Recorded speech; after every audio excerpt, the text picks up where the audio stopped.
Boa tarde, meu amigo, tudo bem? Boa tarde, minha amiga. Graça e paz a todos. Que Deus esteja conosco em mais um dia. Vamos continuar com o propósito de fazer devocionais e de estar levando a palavra de Deus pura, a verdadeira, sem interpretações que sejam fora da realidade, que sejam fora da vontade de Deus. Vamos continuar então com esse devocional e hoje eu vou estar lendo a palavra no livro de Lucas, capítulo 6, do versículo 37 ao 41. Perdão, do versículo 37 ao 42, tá? Então, Lucas, capítulo 6, versículo 37 ao 42. Eu peço muito para vocês que não fiquem apenas restritos a esse devocional, mas que leiam de fato, né? Leiam esse livro, leiam essa passagem, por quê? Jesus Cristo, o próprio Jesus, ele adverteu a gente que teriam vários falsos profetas. Falsos profetas esses que não estariam interessados na salvação das pessoas, na melhora das pessoas, mas sim em bens materiais, sim em fama, sim em poder. Então, como que nós vamos julgar isso, né?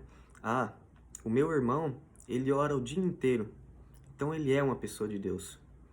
O próprio Jesus disse que haviam pessoas que orariam em público, inclusive, e orariam por horas, mas que ele não conhecia, porque essas pessoas oravam e até falavam muito bem, falavam em público, falavam com poder, mas falavam para os homens e não para Deus.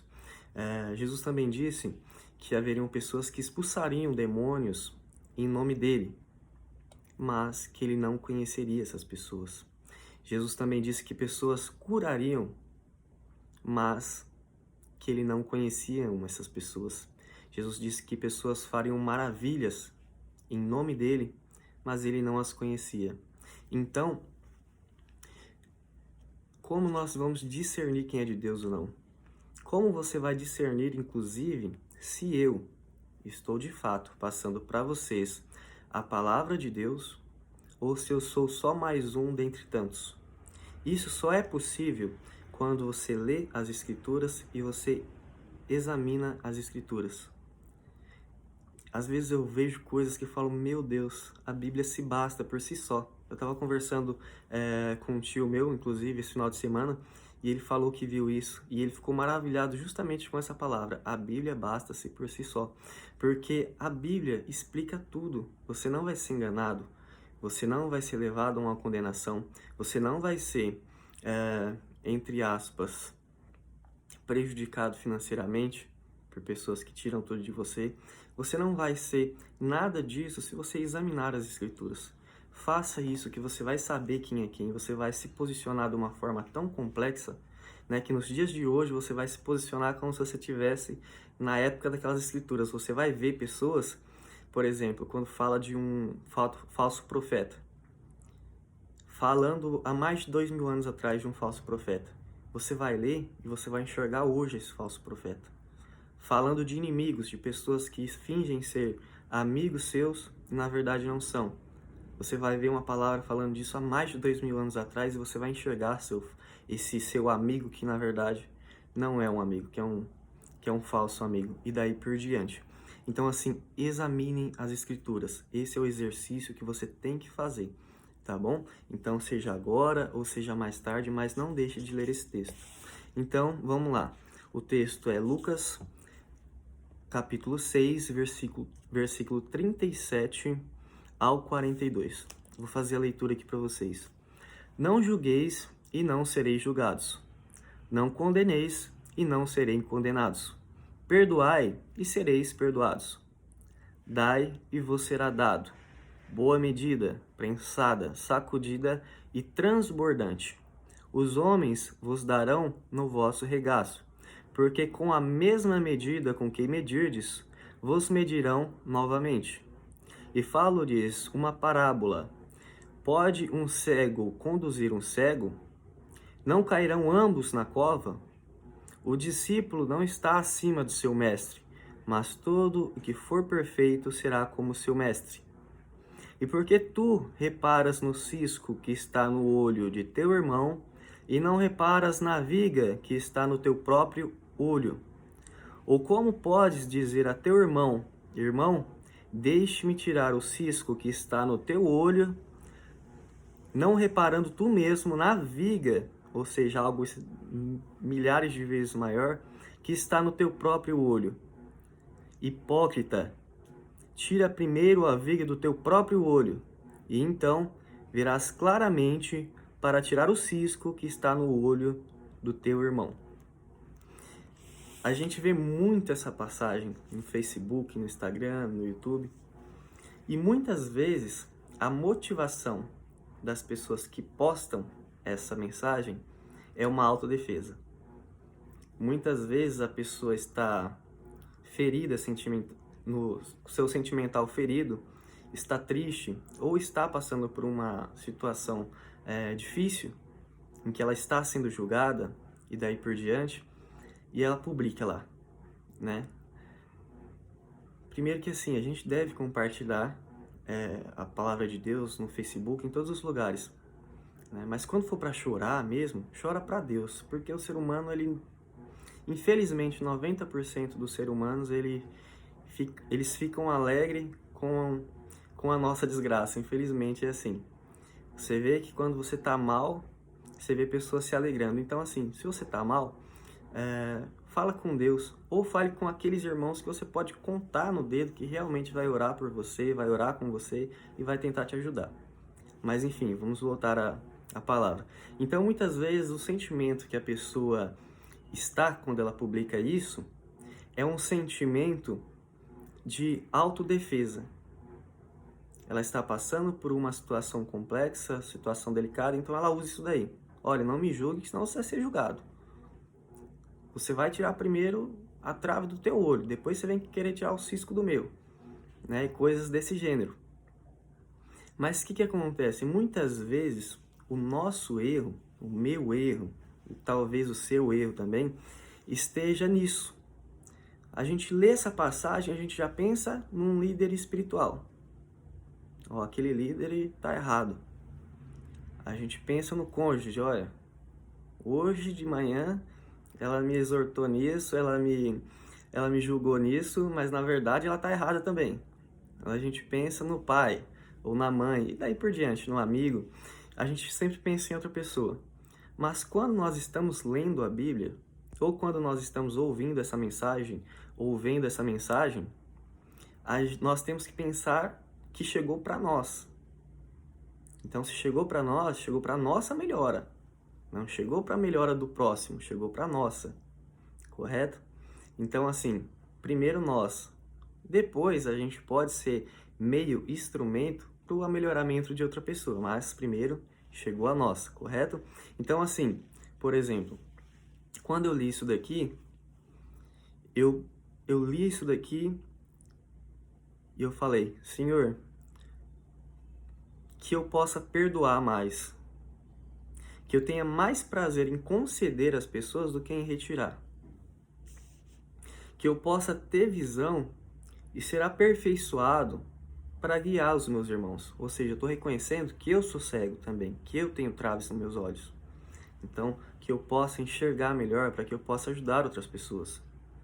Que o Senhor Jesus Cristo seja meu mestre, ou seja, que Jesus esteja acima de mim, que não seja por mim, que não seja o meu nome, mas seja Jesus que esteja sendo glorificado.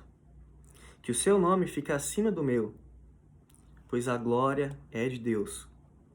Então, tá vendo? Eu estou me colocando como o elemento que precisa ser melhorado. Depois, o que eu faço? Senhor, ajude-me a reconhecer os meus pecados, antes de ajudar o meu irmão a ver os dele. Então, que eu veja os meus pecados, que eu melhore, para que eu possa ajudar meu irmão, para que isso também não morra em mim, para que essa palavra ela tenha vida e vida eterna. Afaste de mim toda hipocrisia. Toda hipocrisia, afaste de mim. Então, primeiro eu vejo como alvo. Eu sou alvo dessa passagem. Eu preciso ser melhorado. Quando isso acontece, daí eu posso tentar ajudar outras pessoas. Né? Então, primeiro nós.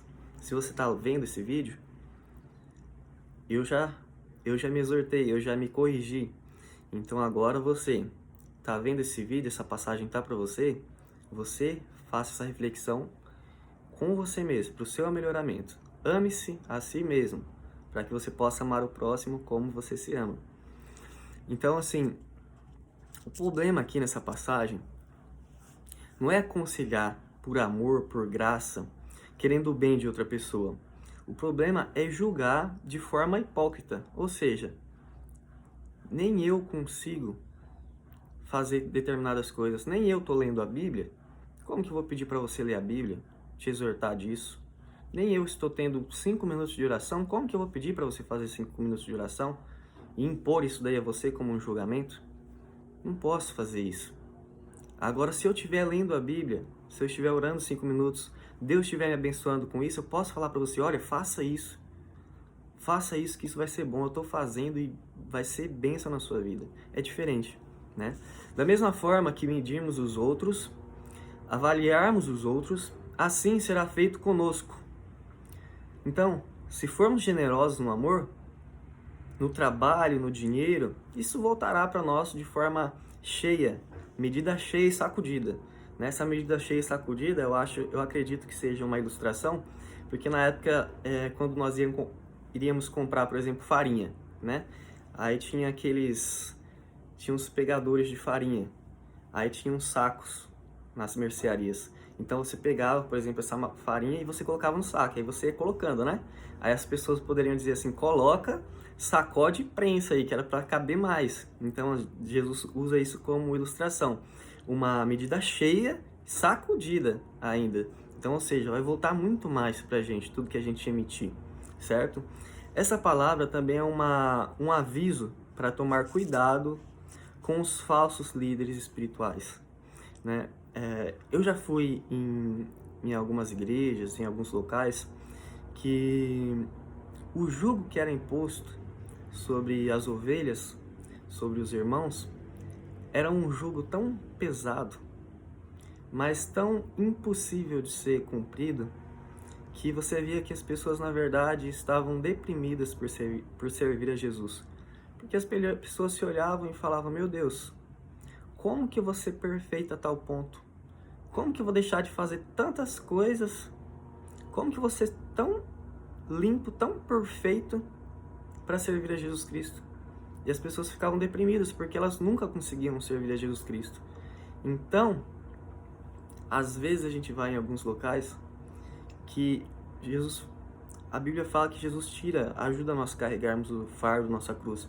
Então, assim, se você vai num lugar que fica mais pesado, que você nunca se vê no direito, na verdade não no direito, mas na graça, na misericórdia de servir a Jesus Cristo, de fazer o bem, de estar a serviço, você acaba ficando deprimido, porque você vê que é algo que você nunca vai alcançar.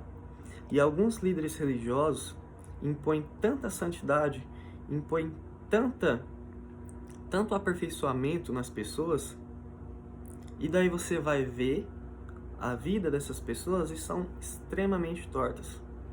São vidas que não honram a Deus, que não engrandecem a Deus, é família destruída, é emprego destruído, é relacionamento com amigos destruído. São coisas que você vê que não condiz com o que a pessoa prega, o que a pessoa fala. Então a gente tem que tomar cuidado com isso também. Temos que avaliar, sim, essas coisas, tá bom? Mas, lógico, se a pessoa está num nível de santidade tremenda e fala para você, ore, e fala para você, leia a Bíblia, e fale para você, jejue, e fale para você coisas que são possíveis e coisas que essas pessoas fazem, e por abençoar elas querem que abençoe você, daí é por amor, entendeu? Então não é um julgamento para te impor um sacrifício que você não possa pagar, para te impor algo que vai te prejudicar. Não, é por amor, é diferente. Temos que avaliar isso. E é por isso que eu peço tanto, leia a Bíblia, que isso tudo vai ficar esclarecido para você. Então, assim, por último, por derradeiro, aperfeiçoemos-nos nas nossas próprias falhas.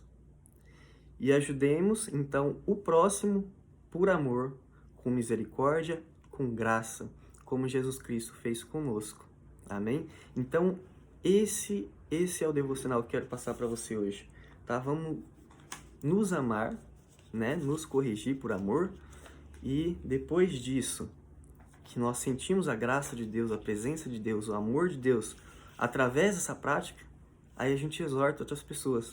Eu falo para vocês, leiam a Bíblia, orem a Bíblia, porque eu faço isso e isso me abençoa. Então, assim, é por isso que a gente tem o prazer de repassar para vocês, tá bom? Amigos, então finalizamos aqui. Eu espero que Deus te abençoe muito, muito mesmo, que você possa compartilhar comigo algo que Deus falou com você, que fez com você, tá? E não posso deixar de dizer para você que você é um missionário, tá? Como que você é um missionário? Você não consegue estar indo na casa do seu irmão, você não consegue estar pregando a palavra nas redes sociais, por exemplo, você não consegue estar fazendo o ID. Seja o ID. Seja o ID no seu trabalho, deixe que as pessoas vejam Jesus em você. No seu trabalho, no seu treino, nos seus estudos, aonde for, deixe que Jesus veja, tá? Fora isso, eu quero te pedir tua ajuda. Por quê? Quando você curte esse vídeo, comenta nesse vídeo, faz qualquer reação nesse vídeo, seja no Facebook, no Instagram ou no YouTube, há códigos que vão entender que esse conteúdo é relevante. Então, esse conteúdo vai passar a ser visualizado por outras pessoas, vai começar a aparecer no mural de outras pessoas, por exemplo. Então, isso, às vezes, essa passagem, vamos supor que não serviu para você, mas você curtindo ou reagindo de alguma forma, isso vai aparecer para outra pessoa e talvez para outra pessoa sirva. Isso é amor ao próximo, tá? E é tudo para honra e glória e engrandecimento do nome de Jesus Cristo. Então, sirva para outra pessoa, né? Eu passei por várias pessoas já que me disseram que trabalho bacana, que trabalho bonito. Eu vi o vídeo, mas eu verifiquei e não tive nenhuma reação. Então, isso chegou, a palavra chegou até essas pessoas, ajudaram essas pessoas, mas morreram nela. E o Evangelho é vida eterna, e você tem que passar essa vida, você tem que passar o que te salvou, você tem que passar o que te ajudou, o que é bom a gente tem sim que estimular, a gente tem que motivar para que continue gerando efeito, amém? Então é isso, tá bom? Orem por mim, tá? A gente enfrenta várias batalhas espirituais e humanas por estar fazendo esse trabalho, então orem por mim e eu vou orar por vocês também, tá? Sempre que eu vejo uma reação, que eu vejo um comentário, que eu vejo o seu nome subir nas minhas notificações, eu louvo a Deus e agradeço a Deus pela tua vida. Amém? Fiquem todos com Deus.